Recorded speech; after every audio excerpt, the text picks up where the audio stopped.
Hi guys, you all are welcome on my YouTube channel my online classroom. और देखिए आज इस video में हम क्या पढ़ने वाले हैं। तो आज इस वीडियो में हम क्लास 8 का हिस्ट्री का चैप्टर 9 वीमेन एंड रिफॉर्म पढ़ेंगे और इसको समझेंगे, ठीक है। और देखिए ये जो चैप्टर है वो मैं नोट्स के हेल्प से समझाने वाली हूँ और पूरा चैप्टर एक वीडियो में ही मैं आपको समझा दूंगी।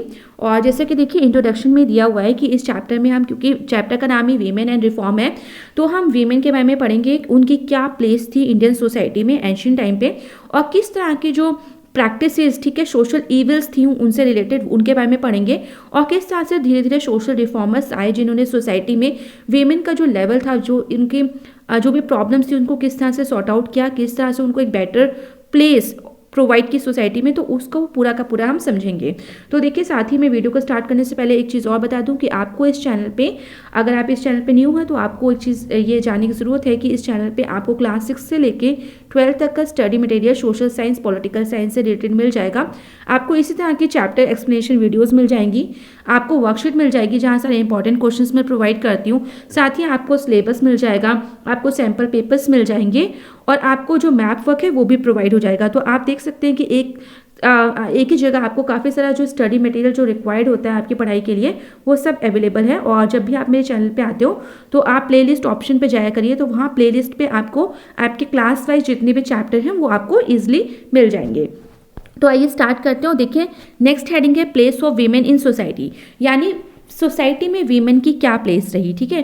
तो वीमेन हमें यहाँ पे देखें तो जानने को मिलता है कि फर्स्ट लाइन में ये चीज़ लिखी हुई है कि वीमेन वर कंसिडर सब ऑर्डिनेट टू मैन, यानी मैन के इक्वल कभी वीमेन को नहीं माना गया। सब ऑर्डिनेट मतलब उसके असिस्टेंट की तरह आप कह सकते हो, उसके नीचे इस स्तर पे आप मान सकते हो, बट मैन के इक्वल कभी वीमेन को माना नहीं गया। एंड वो denied their rights to the birth of a girl was not celebrated in the family. इसके साथ ही उनके जो भी राइट्स होते थे उसको कभी भी खुशी से उनके किसी राइट्स को माना नहीं गया। और साथ ही जो बेटी का जन्म होता था, जो गर्ल का जन्म होता था, उसको भी कभी भी फैमिली में सेलिब्रेट नहीं किया गया।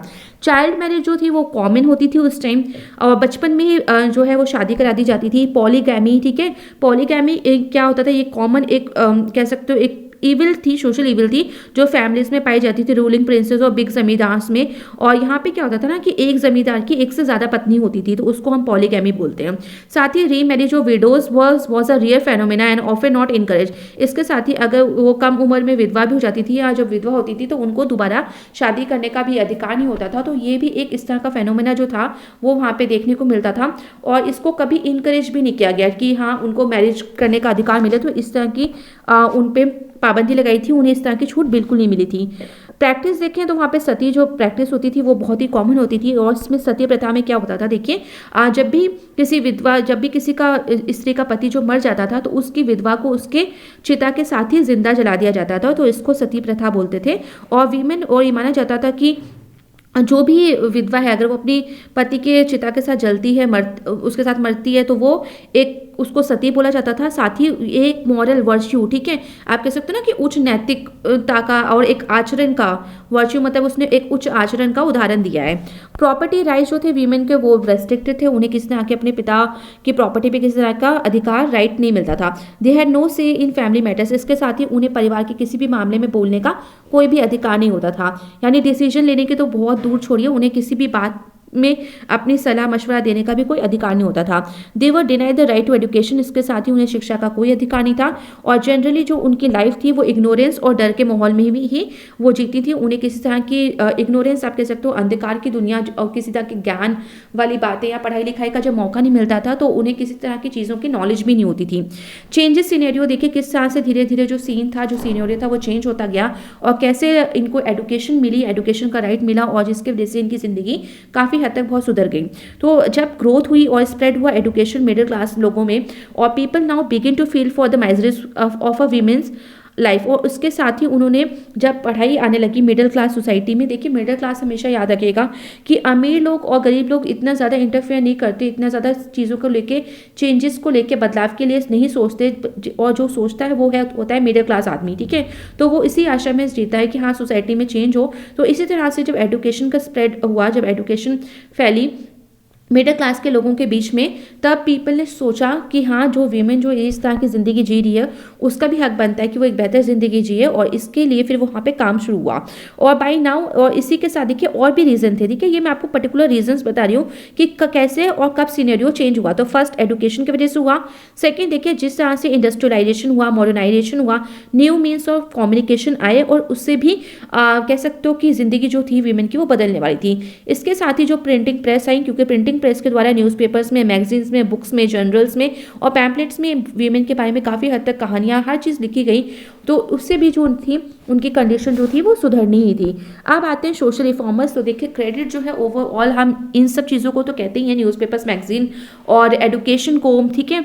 इसके साथ ही हम एक चीज़ और भी कहते हैं कि जो क्रेडिट है वो सोशल रिफॉर्मर्स को भी गया, ठीक है, क्योंकि ये जो सोशल रिफॉर्मर्स थे इन्होंने डिफरेंट एसोसिएशन, स्कूल सेटअप करे, न्यूज़पेपर, मैगजीन्स में ये सारी चीज़ों को लिखा, ठीक है, समाज को जागृत किया कि वीमेन भी एक इंपॉर्टेंट रोल प्ले करती है, उनका भी एक इक्वल स्टेटस होता है सोसाइटी में, तो वो उनको प्रदान किया जाए। तो ऐसे कुछ सोशल रिफॉर्मर्स के बारे में हम इस चैप्टर में पढ़ेंगे और यहीं से आपके क्वेश्चन भी बनेंगे, ठीक है। तो देखिए सबसे पहले जो सोशल रिफॉर्मर्स हैं उनमें हैं राजा राम मोहन रॉय। तो देखिए राजा राम मोहन रॉय ने क्या किया था, तो ये कोलकाता से बिलोंग करते थे और इन्होंने ब्रह्मो समाज, ठीक है, इन्होंने ब्रह्मो समाज की स्थापना की थी और work for the emancipation of women. इसके साथ ही इन्होंने किस चीज़ के लिए काम किया था, इन्होंने वीमेन के जो इस तरह के जो सोशल इवेंट्स थी उनसे उनको मुक्ति दिलाने के लिए काम किया था, ठीक है। इमेंसिपेशन मतलब मुक्ति दिलाना। It wanted the women to acquire respectable status in society. वो हमेशा यही चाहते थे कि वीमेन को भी एक रिस्पेक्टेबल स्टेटस मिले सोसाइटी में, ठीक है, उन्हें पूरी रिस्पेक्ट के साथ वो सोसाइटी में रहे, उनको पूरी इज्जत सम्मान मिले जिसकी वो हकदार है। इसके साथ ही समाज कंडेम, ठीक है, जो इनका ब्रह्मो समाज था वो कंडेम मतलब निंदा करना, बुराई करना, किस चीज़ की वो निंदा करते थे, किसको क्रिटिसाइज करते थे, वो सती प्रथा के खिलाफ थे, वो पर्दा सिस्टम के खिलाफ थे, साथ ही वो चाइल्ड मैरिज के खिलाफ थे और पॉलीगैमी, ठीक है, मैंने आपको बताया था पॉलीगैमी कि एक पुरुष की एक से ज़्यादा स्त्रियाँ होना, एक से ज़्यादा पत्नी होना, इसी को पॉलीगैमी कहते हैं। तो ये सारी प्रैक्टिसेस के जो वीमेन के खिलाफ थी उनके वो अगेंस्ट थे। इसके साथ ही उन्होंने कुछ मूवमेंट स्टार्ट किए उनके फेवर में, और किस चीज़ के फेवर में, री मैरिज ऑफ विडोज की जो विधवा हो जाती हैं जो स्त्रियां कम उम्र में और वैसे भी, तो उनको दोबारा शादी करने का पूरा अधिकार है, अगर वो करना चाहे तो उनको वो छूट मिलनी चाहिए समाज में। और एडुकेशन ऑफ वीमेन, साथ ही जो है वीमेन को पढ़ने लिखने का भी अधिकार मिलना चाहिए। इसके साथ ही देखिए राजा राम मोहन रॉय को बहुत ही अच्छी नॉलेज थी और ओरिएंटल लैंग्वेजेस की, ठीक है, ओरिएंटल लैंग्वेजेस की उन्हें लैंग्वेज थी, यानी आप कह सकते हो ईस्ट साइड की लैंग्वेजेस की। तो ये कौन कौन सी थी, ये थी आपकी संस्कृत, पर्शियन और अरेबिक। इसके साथ ही उन्हें यूरोपियन लैंग्वेजेस की भी अच्छी खासी नॉलेज थी, इंग्लिश, फ्रेंच, लैटिन, ग्रीक और हिब्रू। इसके साथ ही देखिए ही वेमेंटली अपोज, ठीक है, उसके साथ ही उन्होंने वो किस चीज़ के अपोज थे, वेमेंटली मतलब पैशनेट, बहुत फोर्सफुली वो किस चीज़ के अपोज करते थे और किसके अपोजिट थे, तो वो इविल प्रैक्टिसेस, सुपरस्टिशियस जो अंधविश्वास है, इस तरह की जो बुराइयां जो समाज में क्रेप्ट है, यानी समाज में एक को एकदम जकड़ी हुई हैं सांप की तरह हिंदू सोसाइटी में जो फैली हुई हैं, तो उसके वो खिलाफ थे। थ्रू हिज राइटिंग, अपनी राइटिंग के द्वारा उन्होंने बहुत ज़्यादा ट्राई किया कि वो कन्विंस करें पीपल को कि जो प्रैक्टिस है सती की वो had no legal sanction in the ancient Indian text, यानी एंशियंट सोसाइटी में भी जो एंशियंट हमारे ग्रंथ वगैरह हैं उनमें भी सती जैसी प्रैक्टिस के बारे में कुछ मेंशन नहीं किया है, कुछ भी चीज़ ऐसी नहीं लिखी गई है। तो क्यों इस चीज़ को प्रैक्टिस किया जाता है, तो विथ प्रूफ उन्होंने ये चीज़ बोली कि किसी तरह का लीगल सेंशन, किसी तरह का वैधानिक रूप से इस चीज़ को मेंशन कहीं नहीं किया गया है, तो ये जो सती प्रथा है इसको रोक दिया जाए, ठीक है, क्योंकि ये इतनी भयंकर, इतनी भयानक प्रथा थी जिससे एक वीमेन की पूरी जिंदगी खत्म हो जाती थी एक ही पल में। अच्छा एक चीज़ और यहाँ पे देखिए हिब्रू लैंग्वेज कहाँ की है, तो देखिए इजराइल में लैंग्वेज बोली जाती है। इसके बाद आते हैं नेक्स्ट में, तो इन्होंने ये पूरा कैंपेन स्टार्ट किया और सती प्रथा के खिलाफ उन्होंने अपनी आवाज़ उठाई और जर्नल यानी मैगजीन में उनकी एक मैगजीन उन्होंने पब्लिश की थी, संवाद कौमुदी, तो उसमें इस चीज़ों के बारे में उन्होंने लिखा। उनके जो इतने एफर्ट्स से जो भी उन्होंने मेहनत की उसका फल तो एक दिन उनको मिलने वाला था, और ये मिला भी जब governor general Lord William Bentinck ने भी, ठीक है, तो क्योंकि राजा राम मोहन रॉय ने उनको भी governor general Lord William Bentinck को ये बात बोली थी कि ये सती प्रथा को ख़त्म किया जाए जो इंडियन सोसाइटी के लिए बहुत ही हार्मफुल है। तो तब जाके लॉर्ड विलियम बेंटिक ने उनके कहने पे, और उन्होंने खुद भी सोचा होगा, तो इस तरह से उन्होंने इस प्रैक्टिस को एबॉलिश कर दिया, एबॉलिश मतलब खत्म कर दिया। और कब किया, 1829 में। इसके बाद आते हैं ईश्वर चंद विद्यासागर के ऊपर। तो इन्होंने भी देखिए किस तरह से बहुत सुधार किया। तो देखिए ये चीज़ें मैं आपको बता दूं कि राजा राम मोहन रॉय से रिलेटेड आपको ये सारी चीज़ें याद रखनी है कि सती प्रथा कब एबॉलिश हुई, सती प्रथा क्या थी, पॉलीगैमी क्या थी, चाइल्ड मैरिज क्या थी, पर्दा सिस्टम क्या था। ठीक है, पर्दा सिस्टम तक घूंघट में ही औरतों को रखा जाता था, उन्हें बाहर निकलने की परमिशन नहीं होती थी। और उन्होंने कौन से समाज की स्थापना की थी, तो इस तरह के क्वेश्चन यहाँ से बनते हैं। ईश्वरचंद विद्यासागर के यहाँ पे तो देखिए इनमें ये भी एक रिफॉर्मर थे। ठीक है, बंगाल से बिलोंग करते थे और he took forward the cause of widow remarriage and education of women. तो इन्होंने किस चीज़ पे काम किया, इन्होंने भी विडो रीमैरिज और एजुकेशन ऑफ वीमेन पे काम किया। ही परस्यूडेड, ठीक है, परस्यूडेड मतलब राजी कराना, किनको, ब्रिटिश ऑफिशियल्स को, क्योंकि ये ब्रिटिश का ही टाइम चल रहा था उस टाइम पूरा का पूरा, जब ब्रिटिश रूल वहाँ पे इंडिया में था।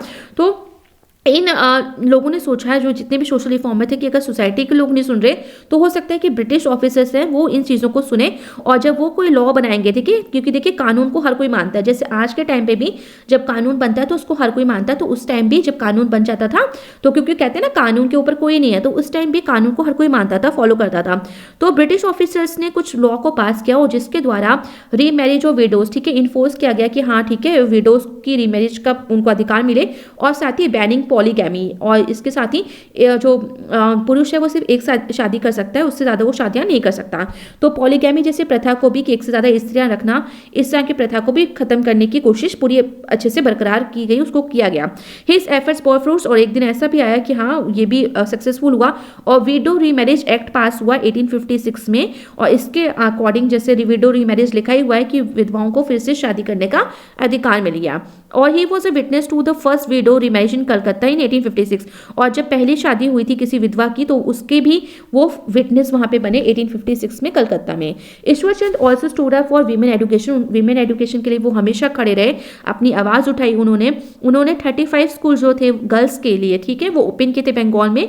और किस दौरान, 1857 से लेके 1858 के टाइम के दौरान, और उसमें सब अपना पैसा ही उन्होंने लगाया था। स्वामी दयानंद सरस्वती जी भी एक फेमस सोशल रिफॉर्मर थे और स्वामी दयानंद जी ने देखिए एक आर्य समाज की स्थापना की थी, ये याद रखिएगा, आर्य समाज की स्थापना की थी। और ही बिलीव, वो किस चीज़ पे बिलीव करते थे, इक्वल स्टेटस, मैन का भी जितना इक्वल स्टेटस होता है सोसाइटी में उतना ही इक्वल स्टेटस होता है वीमेन का, यानी दोनों के लिए सेम, आप कह सकते हो कि सेम सम्मान, सेम रिस्पेक्ट की बात यहाँ पे कही गई है। और वो किस चीज़ की निंदा करते थे, ही कंडेम, ठीक है, निंदा करना, और वो करते थे चाइल्ड मैरिज के खिलाफ थे। और describe the Hindu race as the children of children, इसके साथ ही उनका कहना था जो हिंदू रेस है वो कैसी है, वो चिल्ड्रन ऑफ चिल्ड्रन है। और आर्य समाज ने काफ़ी सारे, देखिए यहाँ पे लिखा भी है कि आर्य समाज ने स्कूल ओपन किए थे गर्ल्स के लिए पंजाब में। इसके बाद आते हैं नेक्स्ट सोशल रिफॉर्मर के ऊपर, तो ये है कंडकुरी वीरे सेलिंगम पंटुलू। और ये कहाँ से बिलोंग करते थे देख लेते हैं। तो ये तेलुगु ब्राह्मण थे और ये मद्रास प्रेसिडेंसी से बिलोंग करते थे। उन्होंने फर्स्ट गर्ल स्कूल जो था, गर्ल्स के लिए स्कूल खुला था 1874 में। इसके साथ ही उन्होंने फॉर्म की थी association for window remarriage and female education. तो आप कह सकते हैं कि गर्ल्स की शिक्षा के प्रति और विधवाओं को दोबारा शादी करने के हक के लिए इन्होंने भी एसोसिएशन को फॉर्म किया था। इसके साथ ही वो विवेकावर्धिनी नाम के एक जर्नल को भी पब्लिश करते थे और उनका मेन मकसद था इनलाइटनमेंट करना, यानी लोगों को जागृत करना इन सब चीज़ों के से रिलेटेड। इसके बाद आते हैं महादेव गोविंद रानाडे। और ये देखिए पूरे भारत में किस तरह से डिफरेंट स्टेट में, क्योंकि देखिए इंडिया में हर जगह गर्ल्स, हर जगह वीमेन पाई जाती हैं, तो ऐसा नहीं है कि सिर्फ एक पर्टिकुलर स्टेट में आपने डेवलपमेंट कर दी, आपने उनकी कंडीशन को सुधार दिया तो ओवरऑल थ्रू आउट पूरी इंडिया की कंडीशन जो है, इंडिया की वीमेन की कंडीशन सुधर गई। तो ऐसा बिल्कुल नहीं है। जो सोशल रिफॉर्मर थे उन्होंने जगह जगह, ठीक है, अपने अपने प्रांतों में, अपनी अपनी जगहों पे, अपने अपने लेवल पे काम करके जो वीमेन की जो स्थिति है उसको सुधारा। तो इसी वजह से देखिए चैप्टर में हम इस तरह के सोशल रिफॉर्मर्स को पढ़ रहे हैं और उनके बारे में और जानेंगे कि उन्होंने क्या क्या काम किया। तो देखिए महादेव गोविंद रानाडे ने, ही वॉज अ मेंबर, वो किसके मेंबर थे, वो थे विडो रीमैरिज एसोसिएशन के मेंबर थे। उन्होंने भी वकालत की, एडवोकेटेड मतलब वकालत करी, कि बोला इस चीज़ को कि अपनी आवाज़ उठाई कि विडो रीमैरिज उनको हक मिले, एडुकेशन ऑफ गर्ल्स मिले, और साथ ही वो चाइल्ड मैरिज के खिलाफ थे, ठीक है, कि चाइल्ड मैरिज जो है वो नहीं होनी चाहिए, एक पर्टिकुलर एज में ही बच्चों की जो शादी है वो होनी चाहिए। ही फाउंडेड, उसके साथ इसके लिए काम करने के लिए उन्होंने एक नेशनल सोशल कॉन्फ्रेंस की स्थापना करी और वहाँ पे that worked in the field of social reforms. और ये जो कॉन्फ्रेंस थी वो किस लिए काम करती थी, वो इस तरह के सोशल रिफॉर्म्स के फील्ड में काम करती थी। अब आते हैं पंडिता रमाबाई के पे। तो पंडिता रमाबाई भी शी अर्नड अ फेम, ठीक है, उन्होंने अपना नाम किस तरह से कमाया, उनको रेबल चैंपियन बोलते थे वीमेंस राइट्स के लिए। और रमाबाई एक स्कॉलर थी, बहुत ही बड़ी स्कॉलर थी संस्कृत की, and always felt that Hindu religion was oppressive towards women. और उनका हमेशा मानना था कि जो, क्योंकि वो खुद एक हिंदू फैमिली में पली बड़ी थी, तो उन्हें यही लगता था कि जो हिंदू रिलीजन है वो काफ़ी हद तक ऑप्रेसिव है टुवर्ड्स वीमेन, यानी वीमेन के खिलाफ है। और she challenge and repressive and Orthodox elements of the Hindu society. इसके साथ ही उन्होंने अपनी आवाज़ उठाई, उन्होंने चैलेंज किया जो रिप्रेसिव और ऑर्थोडॉक्स एलिमेंट्स है, जो कट्टरवादी लोग थे हिंदू सोसाइटी के, और रिप्रेसिव यानी जो हमेशा वीमेन की भावनाओं की कदर नहीं करते थे, उनको दबा के रखते थे, तो उनको उन्होंने चैलेंज किया था। और she was the author of the book, और उन्होंने बुक भी लिखी थी हाई कास्ट हिंदू वीमेन, ठीक है। तो हाई कास्ट हिंदू वीमेन आप समझ सकते हो कि हाई कास्ट में ऐसा नहीं कि सिर्फ निचले स्तर की ही कास्ट की औरतों के साथ और महिलाओं के साथ बुरा व्यवहार होता था, बल्कि हाई कास्ट फैमिली में भी बहुत बुरा व्यवहार होता था विधवाओं के साथ, वहाँ की औरतों के साथ। तो यहाँ पे आप समझ सकते हो जब हाई कास्ट की वीमेन, क्योंकि एंशियंट सोसाइटी में आपने चीज़ पढ़ी होगी कि हमारा समाज जो है 4 कास्टेज में डिवाइडेड था, ठीक है। तो जब आप समझ सकते हो यहाँ पे जब हाई कास्ट की वीमेन के साथ इस तरह का बर्ताव, इस तरह की उनकी कंडीशन होती थी, तो आप सोच सकते हो कि जो लोअर कास्ट की महिलाएं होती होंगी उनका क्या हाल होता होगा। तो यही चीज़ उन्होंने बताई है कि किस तरह से हाई कास्ट हिंदू वीमेन में जो हाई कास्ट की अपर कास्ट की जो हिंदू वीमेन और विडोज हैं उनकी क्या दुर्दशा होती थी, ठीक है। प्लाइट मतलब दुर्दशा आप कह सकते हो, क्या उनकी दयनीय स्थिति थी। इसके लिए उन्होंने एक शादा सदन नाम की जो है ना, उन्होंने ये कह सकते हो कि एक तरह की फाउंडेशन की थी, इसका जैसे आश्रम वगैरह होते हैं तो उस टाइप की उन्होंने बनाया था शादा सदन।